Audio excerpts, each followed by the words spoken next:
महत्त्वाची सूचना. आपल्या नरोडा नदीमध्ये पुरामध्ये एक म्हैस वाहून आलेली होती. सध्या मृत्युमुखी आहे. जी कोणाची असेल त्यांनी स्मशानभूमीच्या जवळ विहिरीपाशी आहे. तशी स्मशानभूमी जवळ असलेला बंधारा एक साईडने पूर्ण खचलेला आहे. पूर्ण माती मोडून वाहून गेलेली आहे.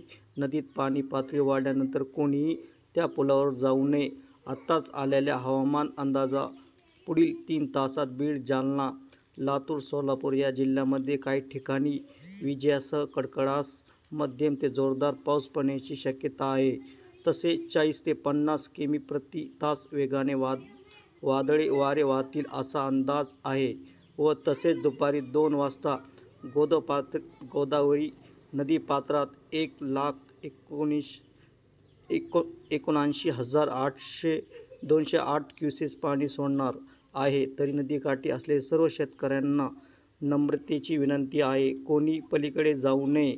गेलेले असतील तर लवकर गावाकडे येण्याचा प्रयत्न करावा व गावठाण वरील नदीकाठी असलेल्या सर्व घरातील नागरिकांना विनंती करण्यात येते की नदीपात्रामध्ये कोणीही जाऊ नये.